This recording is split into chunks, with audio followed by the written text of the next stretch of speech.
Well, very warm welcome, everybody. I've had a nod from the back. I think we mostly got everybody in.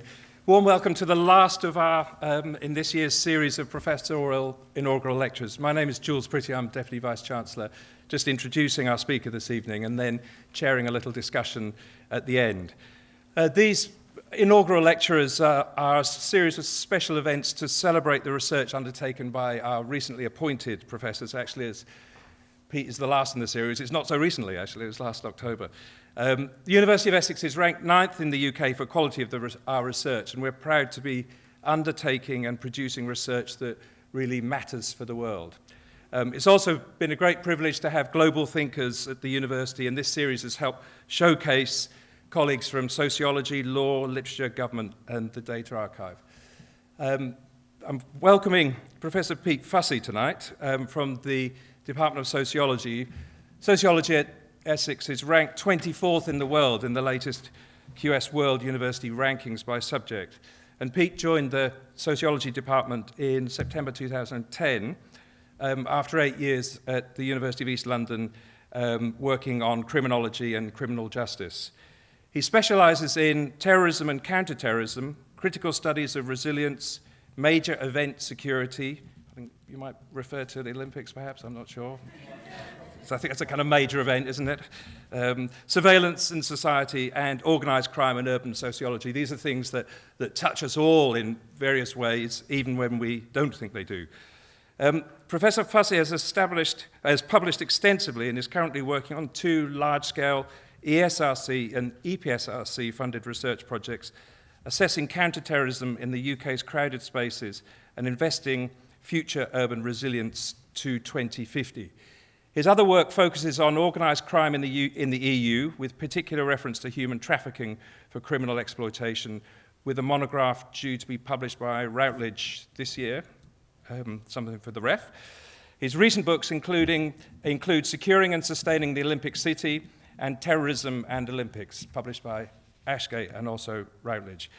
A regular media commentator, Professor Fussey has also worked with and advised central and regional governments in the UK, Europe and Asia on a number of issues, including the regulation of surveillance, public order policing, and the security and social implications of urban mega-events. We've got the end next week. I don't know if that counts as an urban mega-event. Maybe it does.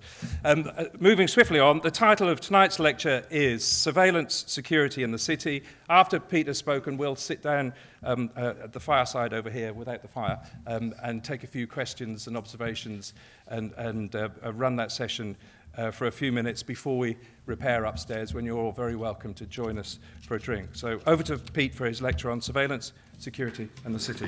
Thanks very much. Thank you very much, and thank you to Jules for the introduction, and thank you to everyone for coming here today. I know some people have travelled quite long distances to be here. Before starting, particularly thanks to my family who, with their struggle and sacrifice they made, particularly when I was young, there'd be no way that I'll be standing here giving an inaugural lecture right now, so thank you for that. I'm going to talk today about these 3 things: surveillance, security and the city. Not necessarily because I'm a fan of alliteration, but because I think these 3 things are completely interconnected. That we start to think of surveillance and of technology as being something neutral or scientific, but surveillance itself is shaped by whichever environment it is placed within, whichever environment it is deployed within. And equally, it also shapes those environments. So it's very difficult to think about surveillance without thinking about the urban setting, for instance, or strategies or institutions which deliver it. Surveillance has been around a long time. This image here is probably an archetypal image of the surveillance camera, but surveillance has always been part of human societies. If you think back to the antiquity and the Athenian agora, for instance, the actual physical architecture of these spaces were designed in such a way to enhance visibility so people could see each other. So despite these long histories, though, surveillance remains extremely controversial today, and that's what I want to do with this lecture, really, is to try and unpack and look at some of these controversies. I'm going to divide what I'm going to say into 2 halves, 2 parts. The first half, I'm going to look at common ways in which we understand surveillance. I'll do quite a few public lectures and also comment on the media now and again, and there are a series of questions that I'm asked consistently about surveillance and the common understandings of surveillance. And I want to look at those in detail and by exposing them to some kind of scrutiny, start to unpack some of the more complex features of surveillance. In the second part of the lecture, I want to move beyond just knocking things down, but to talk about other work that I've done and trying to draw out some principles which I think are helpful for trying to understand how surveillance operates in society. So both of these halves I'm going to draw on research that I've done. And to start off with then, the first part of the lecture. One of the common ways in which we understand surveillance is through the sort of Orwellian narrative. And in fact, the very first academic piece of work that I published a long time ago now looked at the Orwellian narrative and also the work of Michael Foucault as well, who I won't really be talking about. But Orwell stands as a really important figure in the study of surveillance. And whatever the rights and wrongs or the accuracy of his perception or using his ideas are, there is an enormous power to this narrative. There's enormous cultural resonance. After the Snowden revelations broke in July last year, sales of 1984 increased by 7-fold, which kind of shows you the magnitude and importance of this way of thinking about things. Normally, when people are using this kind of big brother's watching you, an Orwellian narrative, what they're trying to convey are a series of assumptions that surveillance is operated by somebody or a particular institution or a totalitarian state. That surveillance is operated in a kind of top-down way, in a very malign and coercive way, designed to coerce and influence and bend people to their will. And I've got a picture there, a helpful one. I'm going to expose you to lots of photographs I've taken. So I've got a picture there of Tiananmen Square in Beijing, which I took some years ago. And an example of this is in 1987, Panasonic sold these cameras to the Chinese authorities for traffic management purposes.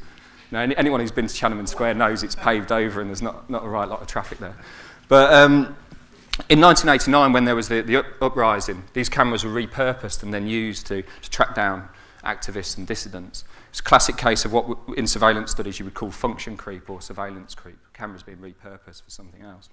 So we can see that, that might be an example of Orwellian types of surveillance. However, you could also argue that there are a number of problems with this way of seeing, this way of thinking about surveillance. For those who've read Orwell's second best novel, 1984, it's not even true to its literary origins. In 1984, surveillance is visited on the middle classes, the empowered people who have some kind of political articulation, not the masses or the people on the margins of society or the poorest people. Whereas in actual fact, if we look at how surveillance operates in our society, particularly this kind of surveillance, it's most heavily visited on the urban poor. Another problem is about the assumption that there's an assumption that surveillance is somehow coherent and cohesive, and it's not. Yes, the Snowden revelations reveal that there's lots of forms of data being merged together and the state is monitoring all these different and disparate forms of surveillance. But that's not how all surveillance operates. In some research I was doing, I interviewed someone in MI5 who said to me that to watch one single person for 24 hours takes 40 people. Well, he probably means it takes 48-hour shifts, because that's what they do. But it takes 40 people, so there isn't the capacity in order to have this much surveillance on everybody all of the time. Another problem with the Big Brother narrative, I think, is that it misses the complexity of how surveillance operates. Surveillance isn't necessarily only malign and coercive, it's enabling and productive as well. Whether that be in terms of tracking the proliferation of disease or voter registration and enabling voter registration and so on. So I think there's a kind of, one of the problems with the Orwellian narrative is it's too narrow in the way that we see surveillance. And even if we take it a little bit further and look at this kind of what you might assume to be a kind of Orwellian or totalitarian form of surveillance, we can scratch beneath the surface and see some interesting complexity. You might recognise some of these pictures. It's the artist Weiwei, and you may remember the Chinese artist and now dissident, political dissident. In 2011, he was detained for 81 days, and there was a big global outcry, and people going crazy on Facebook about it. But there was an outcry about his detention, and when he was released, Weiwei complained. He said that the Chinese authorities have blanketed my street with surveillance cameras, with CCTV, and his response to it was quite brilliant. What he did was, and I've got a video actually of it, I think, yeah. Not much happened, so it's not too distracting, hopefully, when I'm talking. But what he did was quite brilliant. He set up a load of webcams in his house, and stream them to the internet, across the internet to the whole world, so we can watch them, anyone can watch them. He took the ownership of surveillance away from the authorities, and in doing so, he made that surveillance feeds meaningless. So there's a number of issues that I think are really fascinating about this. First of all, the Chinese authorities didn't like it at all. They made him take it down within 48 hours, and this is archived footage you can see here. I think, as all good conceptual art, it reveals some quite interesting questions about how we engage with the subject matter and what that means about wider social resonance as well. I think one of the really interesting things here is about the boundary between coercion, the surveillance from the top down, and confession. I think this is a fascinating question when we start to think about social media and the monitoring of social media and how we put so much of our lives online. So there's an interesting question about what's the relationship between the subject and the observer. I think another theme is it captures the mundanity of everyday life. If you go into a surveillance room, surveillance suite or something, you walk in, you go, wow, this is incredible, all this technology. And then within about 2 minutes, you're bored because it's just pictures of people shopping and walking up and down the street. Not much happens. I actually edited this footage to make it more exciting. I can't believe how long that took me. Yeah. So there's a mundanity to surveillance. There's a mundanity to watching. And for me, I think the most interesting thing is about the ubiquity of surveillance, the fact that you can just readily get this technology and embed it into your homes and into your life. And this is something that, myself and other people have called the banality of surveillance, that surveillance is now ubiquitous. It's embedded. It makes our lives more convenient. It's part of everyday life. We're complicit in it. So it could be, they don't do it in the UK, but some insurance companies in other EU member states, for instance, if you're a young driver and you're obviously struggling because you've got high insurance premiums, you can have a little GPS thing that sits on your dashboard and checks, whether you're breaking the speed limit and so on. And if you're behaving yourself, they'll lower your premiums. We buy into that for our convenience. Probably most of us in this room buy into loyalty cards, for instance. It could be that you give some of your biometric data in order so you can move through an airport more quickly, so resources and scrutiny can be placed elsewhere. We buy into surveillance for our own convenience. But the idea is then that surveillance is ubiquitous and we are complicit in it, we buy into it. And it changes the relationships, and that's why the Orwellian narrative, I think, is impoverished. It's a little bit distracting having a nappy advert behind me, so there we are. Right, so the first frame then is the Orwellian narrative. The second that I want to talk about is the argument, and I'm asked this all the time, if you've got nothing to hide, you should have nothing to fear. This is a common trope in the discussions of surveillance. I think I'll sit on the fence and say I think this is one of the most pernicious and egregious and misleading ways of understanding surveillance. After the Snowden revelations broke last year, William Hague it was all over the news saying, well, if you've got nothing to hide, you've got nothing to fear, presumably before getting into his car, going home, locking his door, drawing his curtains and going to bed. And the idea is we all have an expectation, a reasonable expectation of privacy if we're doing without reasonable suspicion being visited on us. We all have that expectation. That's a human right, and that's not for somebody like William Hague to arbitrarily, or the NSA to arbitrarily renegotiate. I think one of the other problems with the nothing to fear, nothing to hide argument is that actually we all have something to hide. Every single person in this room has committed a crime, probably the exception of my children, or I'm not sure about the older one. Yeah, so we've all committed crime. The criminological research will tell you that quite a lot of us, more than 60% of us, commit crime habitually. Now, you might not be trafficking heroin, but you might be lying on an expenses claim, tax return. You might be stealing from work. You might have broken the speed limit to get here. We all have something to hide. And the fact is also that surveillance isn't visited on everybody equally. It's concentrated on some people more explicitly and more intensively, particular subpopulations and particularly people on the margins of society. Another problem with this, and I'll stop ranting in a minute, but two other problems with this discourse, I think, is the idea that you communicate something by putting somebody under surveillance. You're making a statement about their citizenship and their inclusion. If you're constantly stopped, or every time you go through an airport, you're subjected to additional scrutiny, you're communicating something there about inclusion, exclusion, mobility and rights to the city. And finally, I'm no anthropologist, but in every human society I'm aware of, there's a value on trust.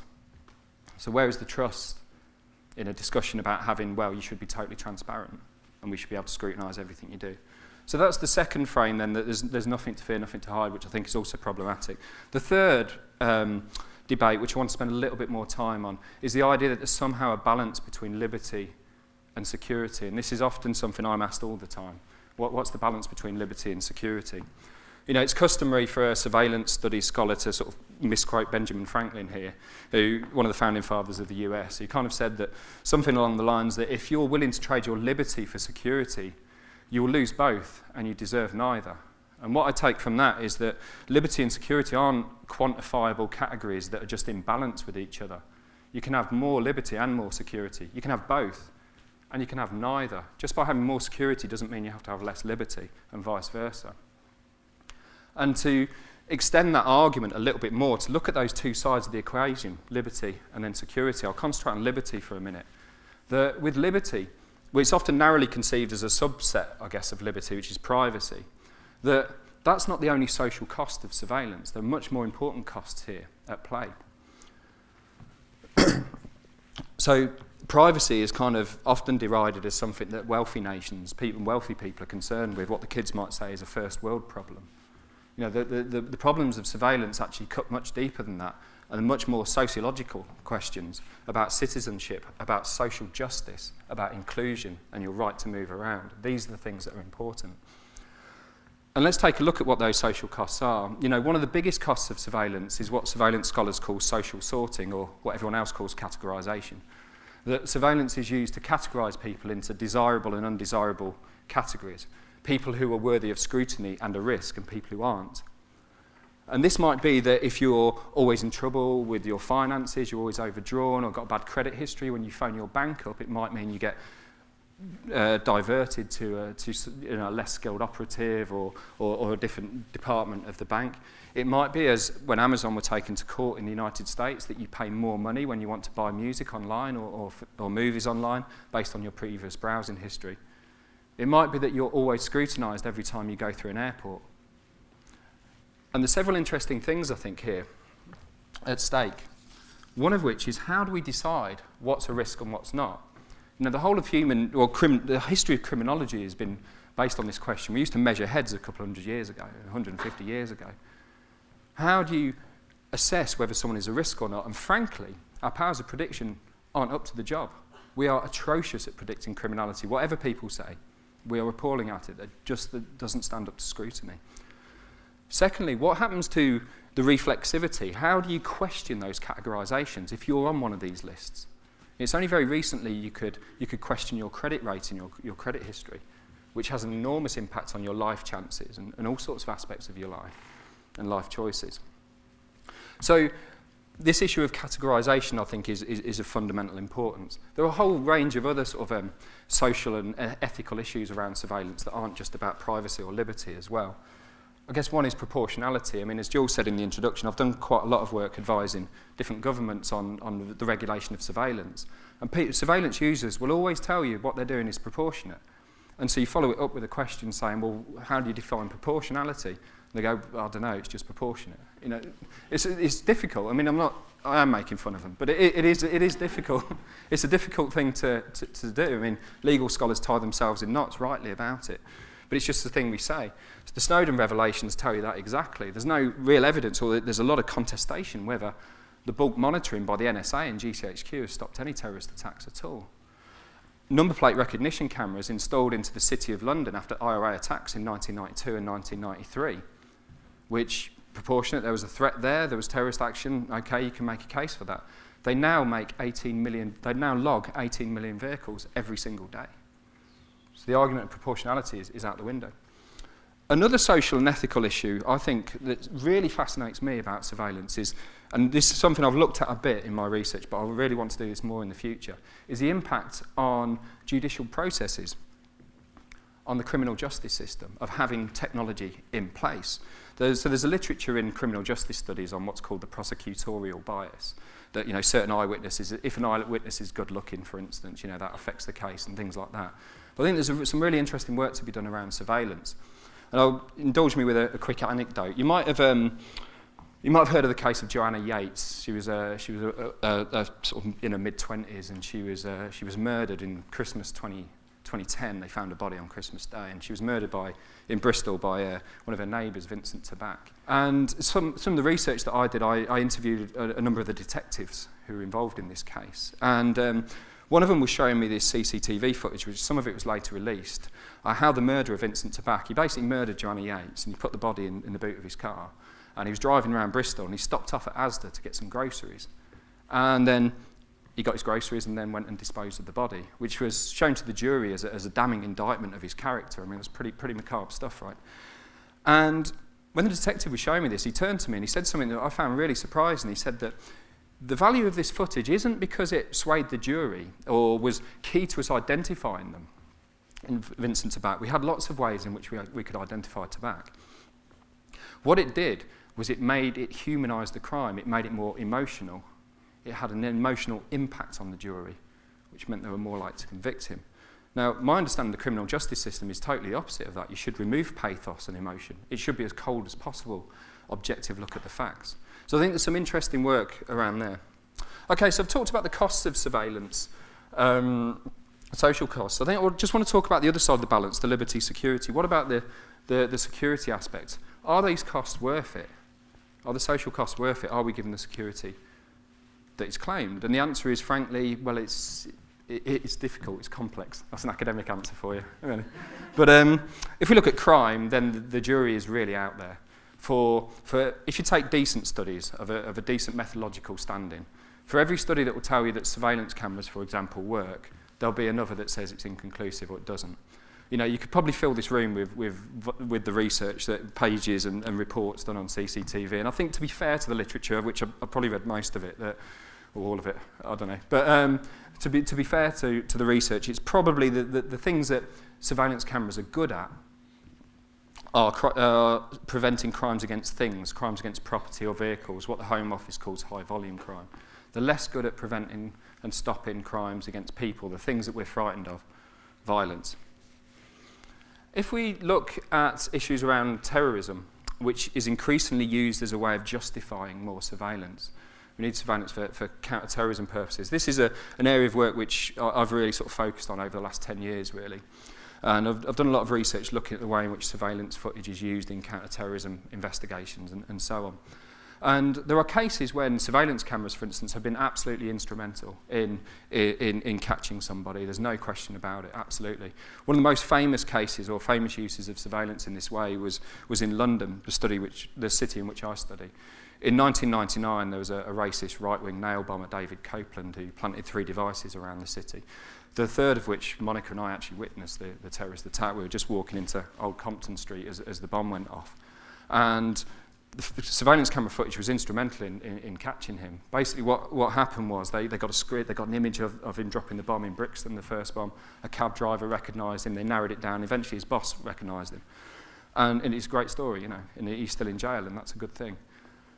But in work that I've looked at, and when I've looked at the use of surveillance in this way for counter-terrorism, I think it's a mistake to use the Copeland case as an exemplar of how surveillance works in counter-terrorism. There are certain things about the Copeland case which make it amenable towards being stopped and interrupted by surveillance. You know, to cut a long story short, things like Copeland was a right-wing extremist, so they often act alone or in pairs. Think of, you know, Anders Breivik in Oslo or Timothy McVeigh in Oklahoma. So if you stop the person, you stop the campaign. Not so when we think about violent jihadi extremism, for instance, which is a much more complex picture. So I've got some surveillance camera footage here from Washington Dulles Airport on the morning of September the 11th, 2001. And the guy in the cream shirt there is Hani Hanjour. He's the guy they suspect. Well, no, he's the guy that did fly the American Airlines 77 into the Pentagon. And I think this footage reveals a number of interesting themes for me. One of the interesting things or significant points, is about the role of identification and of intentionality. So when the hijackers checked in at Washington Dulles Airport, you know, Hanjour had taken 7 previous flights. He'd also undertaken flight training that he wasn't very good at under his own name. And when they checked in, they on the check-in desk there was an alert. It's a system they had called CAPS. It stands for Computer Assisted Pre-Passenger Screening. And it flagged it up and said, do you want to watch these guys? Because their previous history and various sort of indicators mean that they should have additional scrutiny. And you can see there they are having additional scrutiny. It's what's known in the aviation trade as an enhanced pat-down. And this footage, which was released to the New York Times, was then used as which sort of fed into a whole campaign to have more surveillance at airports, and particularly more biometric surveillance, things like face recognition in particular. And there was an enormous funding stream of US federal money put into this kind of technology.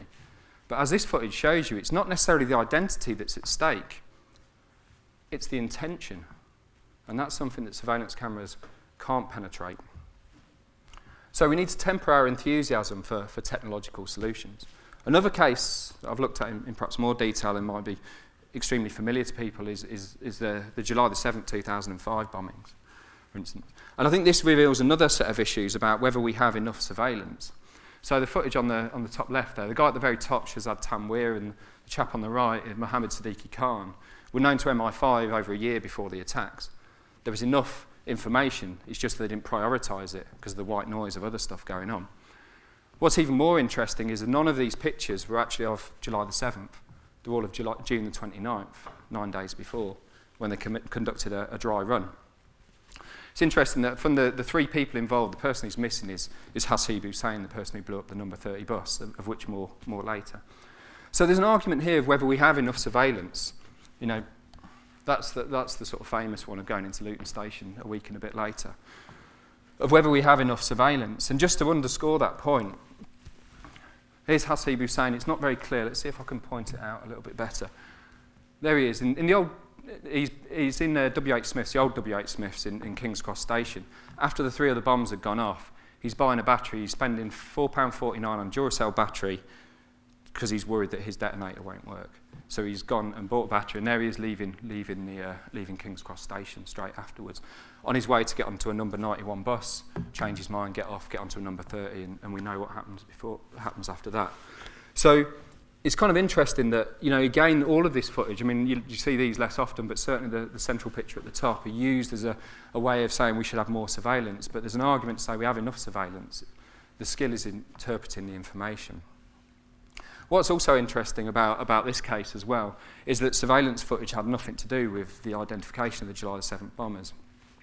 Without being too macabre, Hasib Hussein, when they found the number 30 bus, he'd been decapitated. And we know from the Israel-Palestine conflict and from the kind of the Tamil conflict as well, there's been quite a lot of suicide bombing. That's kind of what happens to perpetrators. So it's relatively easy to identify who did it.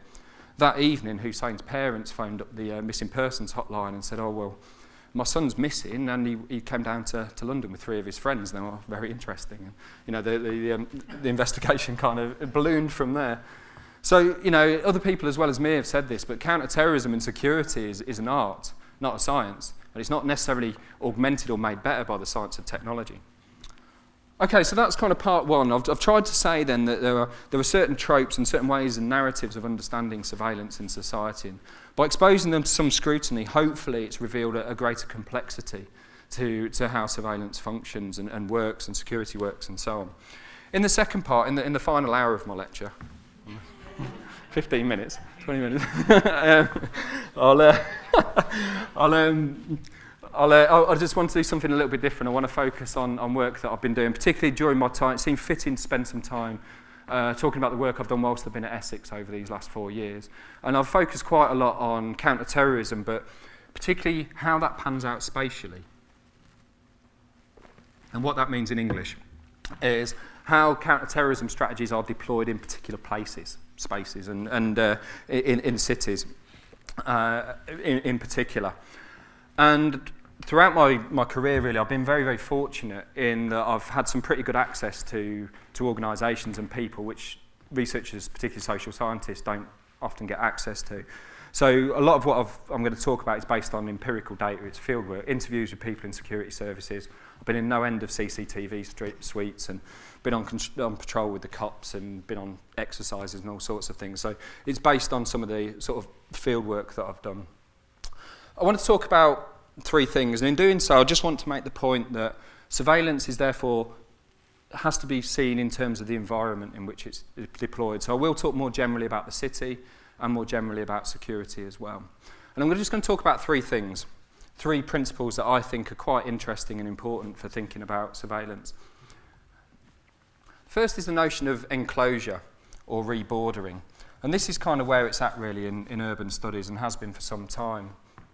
The idea then that cities are increasingly internally divided. About 10 years ago, I went to a lecture by the great sociologist Zygmunt Bauman.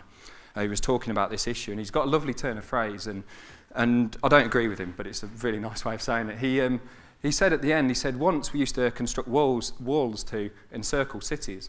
Now we construct walls to divide them. It's a very elegant way of expressing the point, I thought.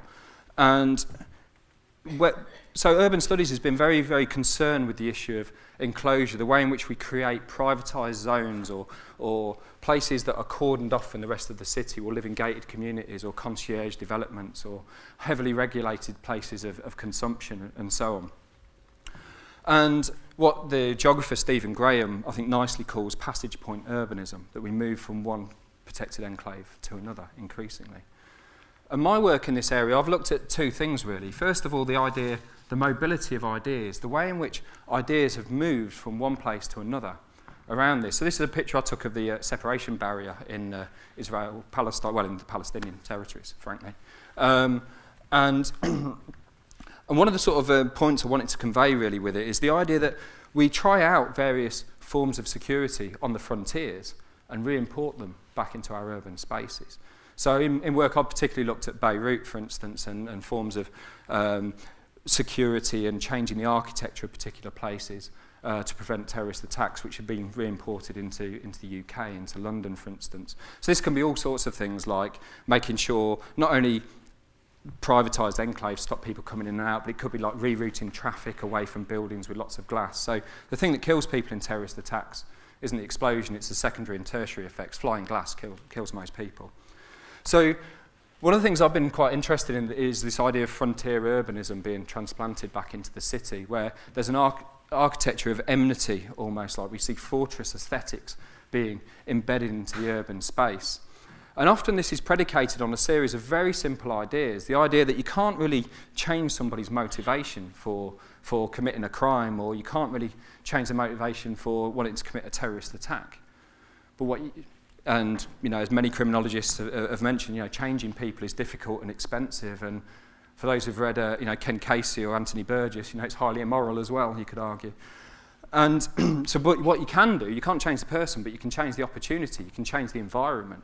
You can make things harder for somebody to commit a crime. So the Israelis erected this boundary, they say, to stop suicide attacks, which it did. It increased rocket attacks, but it absolutely had an impact on stopping Palestinians bombing buses. No question about it. But yeah, whether that makes you safer, that's what criminologists would call displacement or tactical displacement. But so there's this kind of lingua franca of ideas which get transported into the urban space, which raise all sorts of interesting questions about proportionality, whether it's appropriate to have counter-terrorism measures essentially deployed for crime prevention, and so on. The second sort of theme, I think, of enclosure that I've been interested in is the idea of regeneration. Constantly our urban spaces, and particularly the urban space that I study, London, is subjected to regeneration, which essentially means property speculation and place branding. And great profits for people in the property trade. And one of the things that happens with regeneration is it shepherds in new forms of social control, new forms of security. People come into dangerously imagined spaces. I've looked at Hackney and Newham, two places near where we live, but also Elephant and Castle is subjected to this at the moment. And with these new sort of wealthier people come a whole range of arriviste anxieties, which mean that there are demands for more security, for concierge living, to turn their back on the urban environment, to have new forms of regulation, to stop people socialising on the street, for example. It's what in urban studies, this sort of concept is derided as cappuccino culture, in that you take a vibrant and diverse place and make it bland, suburban and white. But the idea then is that sort of changes something to the environment, but that's underpinned by security. However, so sanctification, this kind of rebordering, I think is one important mechanism. The second one, which is connected, is the notion of what I've called acceleration. I could have called it lots of different things, I guess, but acceleration seemed to fit for me. And this is the idea that the city is host to many different processes. Many different things are happening in the city, and that certain events agitate, animate, catalyse and accelerate them. And I'll talk particularly about the Olympics, as the image might suggest. So the city's host to processes of gentrification or regeneration, changes in governance. It's host to the privatisation of particular spaces. It's host to increasing forms of security and all sorts. And we can see particular events like the Olympics actually animate and accelerate those things. So one of the interesting things, I mean, I'm fascinated with East London as an area to study. I've lived there for like the last sort of 12 years or so. I got married in Stratford Town Hall, and it's an area very close to me. And one of the fascinating things about when it hosted the Olympics a couple of years ago was how it differed from previous Olympics. If you look at other Olympic cities, say, let's take Sydney for an example. If you go to Sydney, the Olympic Park is like Homebush Bay, is like you have to get on a train for about 50 minutes. It's a suburban theme park, essentially. What happened in London is they just dropped all that development in the heart of a really complex and crowded area. And with that, a number of things happened. You started to see a very specific way of branding and presenting the city. So this is Stratford, outside of Stratford. And you can see what they did at the Olympics. And I'll point a couple of things out. There was public art called the Shoal, which conveniently masks all the modernist architecture. Stratford obviously bore the brunt of the Blitz, or Newham did at least. This is a big council building. What's more attractive than a massive BMW advert, covering municipal architecture? So the idea that modernist architecture is somehow profane and should be masked and covered up. And there was all sorts of things that kind of existed alongside that. The marathon, which normally finishes in the Olympic Stadium, was rerouted because you can't have a marathon finish in the Olympic Stadium because the runners would have had to have run through Whitechapel or Bethnal Green. So it finished on the Mile instead. And the guy who actually was in charge of the marathon, who charts the London Marathon, designs that, resigned in protest. And so there's a very specific branding, a very specific image that's being projected here. And one of the things I've looked at, and with colleagues as well, has looked at how this is sort of underpinned by regimes of public order maintenance, crime control and security, is used to uphold these very specific images. And this happens in a number of cases. I mean, so it's very different from the enclosure argument I've talked about. It's like, to misquote Hamlet, it's moving from the sterile promontory of these kind of like the Olympic Park or enclosed sort of spaces to the wider, messier urban realm. So we go back to this picture that I took. This is a place called the Bow River Navigation, which is by Victoria Park. It's pretty much at the border of Waltham Forest, Hackney and Newham and Tower Hamlets. And this is a spot where there used to be a lot of houseboats here. And I actually interviewed quite a lot. I actually knew a couple of people who lived on houseboats there, and I interviewed them during the Olympics, well, in the lead up to the Olympics. So many of whom had lived on a housing co-op on the Olympic site and had been moved because of the compulsory purchase order, and they lived on houseboats and maintained their community.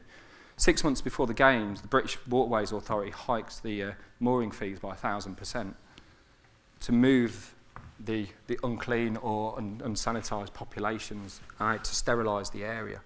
There were a number of other forms of security and order that underpin this vision of order. Preemptive arrests, for example. So a really interesting case is a graffiti artist called Darren Cullen, who was employed by the organising committee of the Olympics to adorn the Olympic Village with a mural because it's edgy and urban, right? And then he was arrested soon after because they thought he might adorn urban spaces with other types of graffiti which were less commercially approved. And so there's kind of a very, very, very specific version of order that's being used here. There was other things, prohibitions on protest, which the IOC demands on. You look at what's happening in Brazil at the moment, and it's fascinating how much more intensive it is there, but the parallels. Rules on association. In my neighbourhood, we still have dispersal zones, dispersal orders, which means you can't congregate in groups of more than 3. And when was the Olympics? Nearly 2 years ago. New forms of Olympic antisocial behaviour orders, which were ambiguously defined, so it's always easy to break them and transgress them. Militarisation of public safety. Armed police, if you go into a London station now and see armed police, the British Transport Police, that's a legacy of the Olympics. So other forms of militarisation went away, like missiles on rooftops 200 metres from our house, but armed police are still there. Intensified forms of surveillance, particularly number plate recognition, still in place nearly 2 years after the Olympics. So there's all sorts of interesting things here. I mean, I could go on and on and on about this. And, you know, some work I published with a colleague of mine, Dick Hobbs, in the British Journal of Sociology, we looked at this and drew loosely on Mary Douglas's ideas of purification and the way in which you try and purify an area. You know, if you try and have a category of purification or order, you naturally develop a category of disorder and something else, you discover something else that needs ordering, that something else is messy. So it moves on again from notions of enclosure. The third theme I want to talk about, finally, is the issue of contestation. And this is the idea from the perspective of people who deliver security. So I've done a lot of work, as I said, with security practitioners and so on over the years. And within a lot of the research on urban security, and particularly on surveillance, there's this idea that there's a convergence of different forms of security actors together. After 9/11, we saw a massive investment in resourcing of security and counter-terrorism, which meant more and more people are involved in the process, more and more architecture and so on. And, you know, a good example of that is the Snowden revelations, how more and more resources and more capability has been brought together. The Department for Homeland Security has a thing called fusion centres, where they try and stream any kind of real-time data on a particular environment. So you can see a merger. And I don't deny that happens, you know, that's true. Others have argued that security is now elevated to such a position, it's beyond politics, that we all agree it's a good thing. I differ, though, to some extent. I don't deny that happens. But if you spend any time with the police, or on the beat with people, or with security operators, you see a very different picture. This is a picture I took some years ago. In fact, I developed it in a dark room, so it's a very long time ago. But and it was one of the May Day protests, I think around 2001. And the sergeant there in the foreground is a member of the TSG, the Tactical Support Group, which are implicated, you know, in the whole Ian Tomlinson thing, you know, some years later on. And one of the reasons I selected this picture to illustrate a point was that the TSG, and a lot of cops, I do a lot of work with the Metropolitan Police and the British Transport Police, the TSG are universally disliked. And if you think about what the diversity of policing practice is, there's good reason for that. You know, a lot of police spend their time trying to build up relations and with people and building up sort of some kind of capital with the community. And TSG, something like Ian Tomlinson's, just sets them back years. And the police are one of the most conflicted organisations I've ever seen, to be honest. So I argue that security is much more fragmented and complex. There's a school in political science, I think the thinking is probably more developed here, and in critical geography as well. They argue that the boundary between international external security and internal security, domestic security, is much harder to define now. It's really difficult to see where national security begins and ends. So when Tony Blair was, back in the day, he was saying about we're fighting in Afghanistan and Iraq to keep our streets safe in the UK as an example of that, just as 3 suicide bombers in Yorkshire and 1 in Aylesbury were planning to attack targets in their own country. So it's increasingly ambiguous. What is national security? What is international security? In the old days, MI6 would do the international, MI5 the domestic, CIA, FBI in the United States. It's more difficult. And as a result of that, you get a much more complex and overpopulated space with lots of different security actors there, and they don't all cohere and converge. You know, nearly 20 years ago, Sharon Zukin wrote probably the seminal book on the culture of cities, and she said that, you know, it seems an obvious point now, I guess, that spaces are experienced very differently by their inhabitants. We have very different uses and experiences of space. I guarantee I'm experiencing this lecture theatre in probably a rather different way than the audience is, for example. And I think the same applies for security. There is a babel, there's a cacophony of voices, and they don't all cohere. So a couple of examples of this might be that, you know, the TSG example I gave, but it could be that, you know, in the Olympics, in the opening days of the Olympics, most crime reports and stop and searches and arrests were conducted by police who weren't from London, mutual aid police, because they had a different reading of the urban environment about what ambient levels of disorder and so on to accept. That's a difference. If you extend that and look at things like G4S, for instance, and by their own words, their miserable failure to supply guards, and how the police were tripping over themselves to get into the national media to castigate them, because straight after the Olympics, the police were going to have 20% cuts, and G4S were going to take a load of their essential services. So, and I mean, I could talk all day about examples like that. So in some ways, the sum is less than its parts in security. I just want to conclude, finally, in the last 2 or 3 minutes, with a couple of points then. You know, there's a lot to sort of go through. I mean, one of the things I really hope I've communicated is that the costs of surveillance aren't just about privacy or liberty. They're much more far-reaching than that. particularly about social justice. The second thing, I think, which has been bubbling away, but I haven't really pulled it out, so I guess a conclusion's the time to do that, is the relationality of effects. You know, that if you make things easier for some people, not always, but often that means there's more scrutiny placed on other people. The things, you know, Foucault talks about this in The Birth of Biopolitics, that the things that make some people's lives easier make lives more difficult and regulated for others. And that's a really important thing to remember. The third thing really is about regulation. I think that's really important to think about.